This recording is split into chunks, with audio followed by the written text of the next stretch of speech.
Hello guys, welcome to the channel again. Moving on with our letters, today we'll be talking about two sets of tone letters that are very fun to learn. So pack your stuff, get yourself ready, and let's head straight into learning these letters.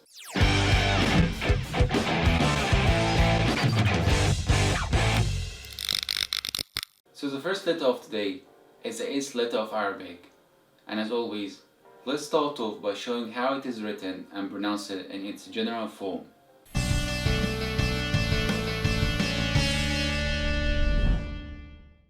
So the eighth letter of Arabic is pronounced as Dal, Dal, Dal, and as always, repeat after me, Dal, Dal, Dal, and the sound of the letter Dal is equivalent to the letter D in English.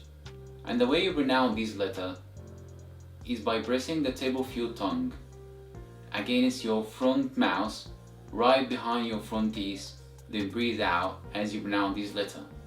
So Dal is an alveolar letter, which means a sound comes from the tip of the tongue being pressed against the alveolar ridge, the area right behind the upper front teeth, while the back end of the tongue is relaxed, which means it is not elevated or raised. Alright, now that we know how to pronounce the letter Dal, let's move on and see how it is written in its general or independent form. Alright, so the letter Dal is one of the most easiest letters to write. And to make it easier for you to memorize, imagine you have a rounded triangle or a rounded guitar pick. Then you start to cut them in two halves. If you take one of those two halves from the right side and look at it, then this shape gives you the shape of the letter Dal, and that's literally how to write it.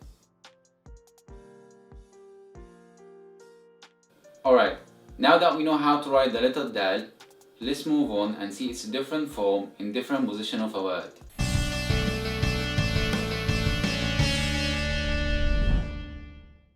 In the beginning, Dal is always separated and not connected or linked. Dal in general is never connected to letters after it, no matter where you write it in a word. And the form of the letter Dal does not change as well, which means it is always written how you write it in its general form. Let's make this a general rule. Let's take two examples with the letter Dal written in the beginning. If we look at those two words, the first one, which is called Dawla, Dawla, which means country in Arabic, and the second one called Doctor, Doctor, which obviously means doctor in Arabic. In those two words, you can clearly notice that there is a Dal in the beginning and is not connected to the letter after it. Now let's move on to see the form of Dal when it is written in the middle. In the middle, Dal is either connected to the letter before it or not connected at all. Let's take two examples to make that clear. You see the word Madrasa, Madrasa, which means school in Arabic, and the word Gawda, Gawda, which means quality in Arabic. In both examples, you can clearly spot the Dal in the middle. But the Dal in the word Madrasa is connected only to the letter before it, while the Dal in Gawda is not connected at all. And the same way you write it is the same way you write it in its general form. Now last but not least for Dal, let's see how it looks at the end. Dal at the end is either connected to the letter before it or not connected at all. And in both cases at the end, just write the Dal how you write it in its general form as well. Let's take two examples to make that clear. Let's take the word Walad, Walad, which means boy or guy in Arabic, and the word Ird, Ird, which means monkey in Arabic. In both examples, you can clearly spot the Dal at the end. But the Dal in the word Walad is connected to the letter before it, while the Dal in the word Ird is not connected at all. Alright, now that we talked about the letter Dal, let's move on to talk about the next letter. So the next letter is the ninth letter of Arabic and the only twin letter to the letter Dal. So let's move on and see how it is pronounced and written in its general form.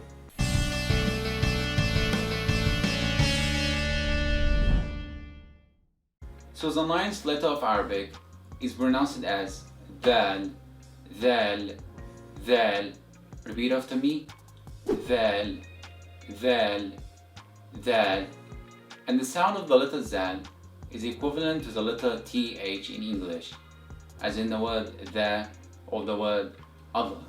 And this letter is pronounced by passing the tip of your tongue through the upper and lower teeth, then powerfully pronounce it as you exhale.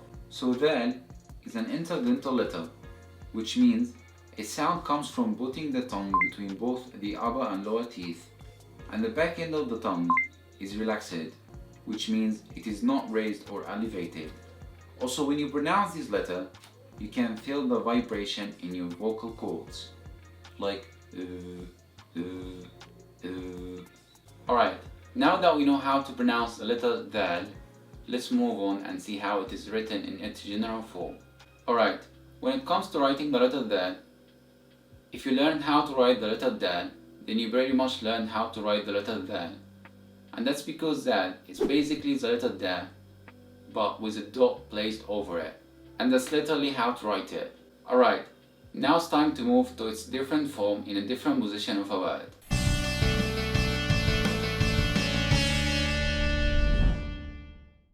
Alright, so Dal got the same exact rules as Dal.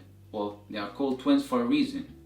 When it is written in the beginning, Dal is always separated and not connected or linked, and it is written how you write it in its general form. Let's take two examples with the Dal written in the beginning. If we look at those two words, the first one, which is called ذاكرة, which means memory in Arabic, and the second one called ذكي, which means smart in Arabic. In those two words, you can clearly notice that there is a Dal in the beginning and is not connected to the letter after it. Now let's move on to see the form of Dal when it is written in the middle.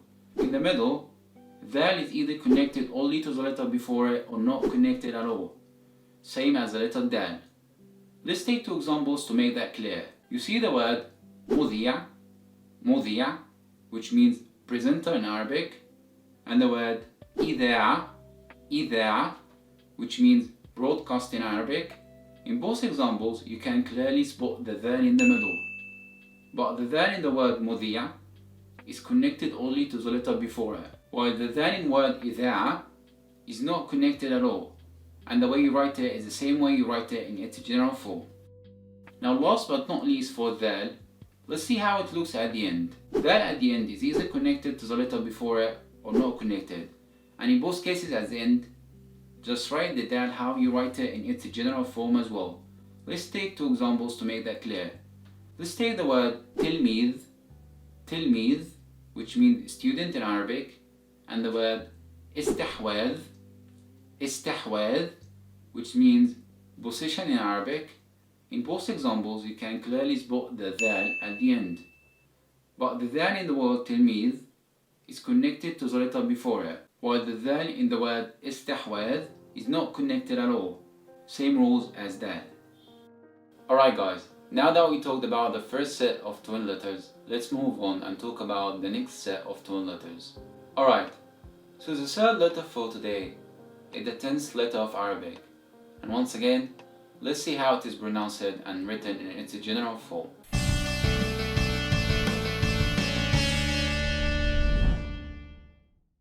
Alright, so the 10th letter of Arabic is pronounced as Rah. Repeat after me. Rah. And the sound of the letter Ra is equivalent to the letter R in English, as in the word rain, and is very close to the Spanish rolling R. Alright, now let's get into more details to learn how to properly trill your R to perfect getting the sound of the letter Ra in Arabic as it should be.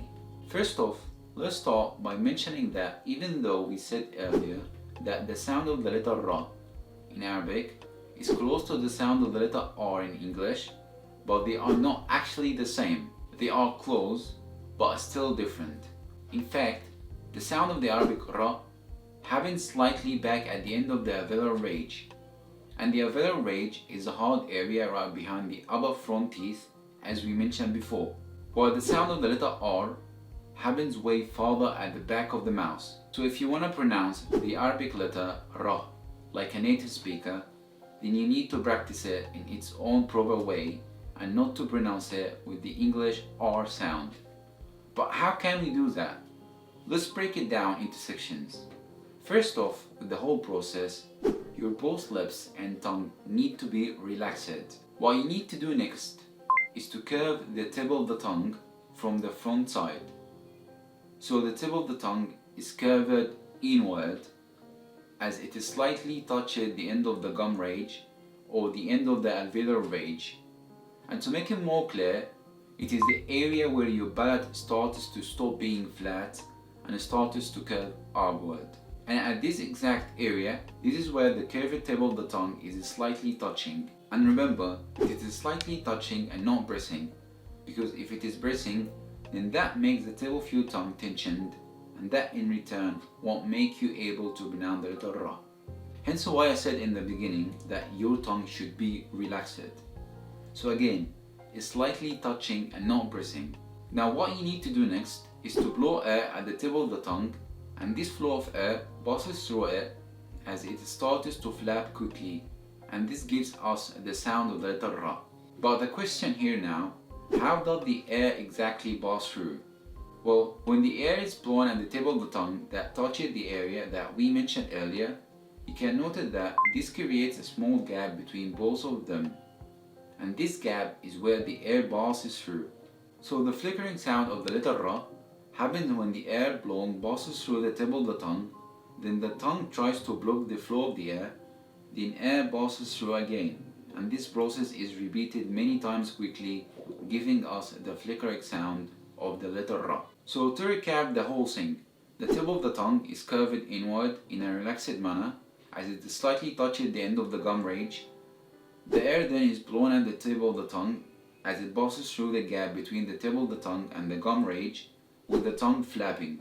So if you pronounce the letter Ra in a proper correct way, then it should look and sound like this. I want you to focus on how both tongue and lips are moving.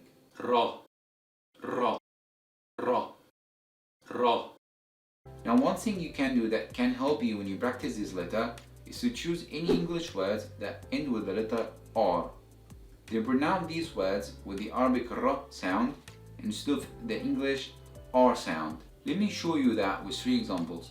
Let's take the word car, the word far, and the word jar as examples, and apply what we said on them. So they should sound like this. Car, car, car, car. Far, far, far, far. Jar, jar, jar, jar. Alright, now all what you need to do is to keep practicing it until you get it all right. Do not go hard on yourself. It's okay to take your time when you are practicing it. You will eventually master it. Also, let me know how you are doing with it in the comment section below. Alright, now that we know how to pronounce the letter Ra, let's move on and see how to write it in its general or independent form. Alright, so the letter Ra is written in 2 sections. The first one is written above the line of your notebook, while the second one is written under the line. But obviously, when you write it, you need to write it all in one go.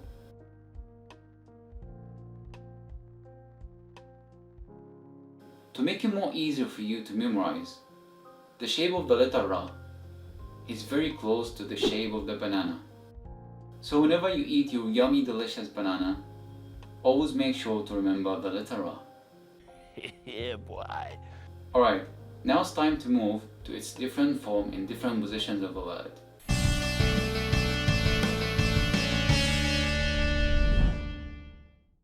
Alright, so Ra got the same exact rules as Dal and Zal. When it is written in the beginning, Ra is always separated and not connected or linked, and it is written how you write it in its general form. Let's take 2 examples with the Ra written in the beginning.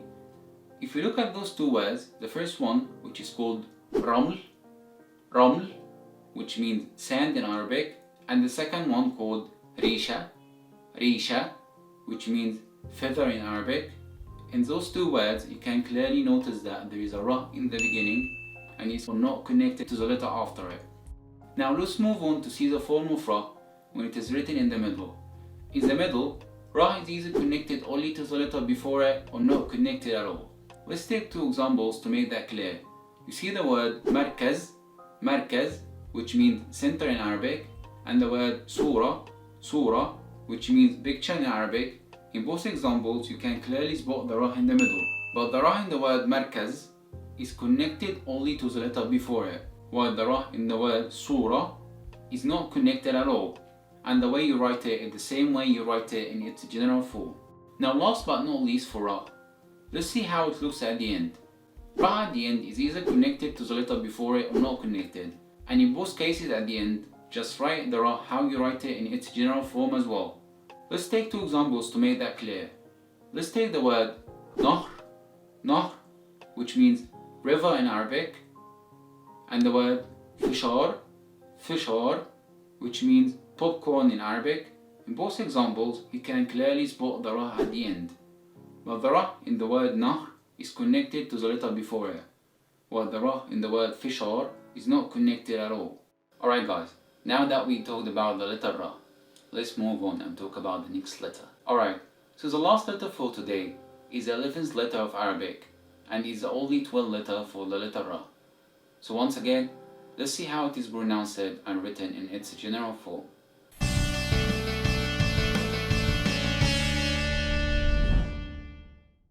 Alright, so the 11th letter of Arabic is pronounced in two ways. It can be either pronounced as Zayn, or can be pronounced as Zay. So it's either Zayn or Zay, and you can choose whatever you want to pronounce it with. Both are right. So the sound of this letter is equivalent to the letter Z in English as in the word zebra, and the sound of this letter is kinda similar to the buzzing sound of a housefly.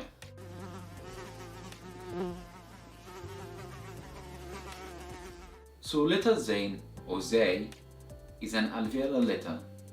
So to pronounce it, the tip of the tongue should be moving downwards right behind the alveolar ridge, the hard area right behind your lower teeth, while the back end of the tongue is not raised or elevated. Alright, now that we know how to pronounce the letter Zayn or Zay, let's move on and see how to write it in its general or independent form. Alright, similar to the letter Dal, when it comes to writing the letter Zayn, if you know how to write the letter Ra, then you pretty much learned how to write the letter Zayn. And that's because the letter Zayn is basically the letter Ra, but with a dot placed over it. Alright, now that we know how to write the letter Zayn in general, let's move on and see its different form in different position of a word.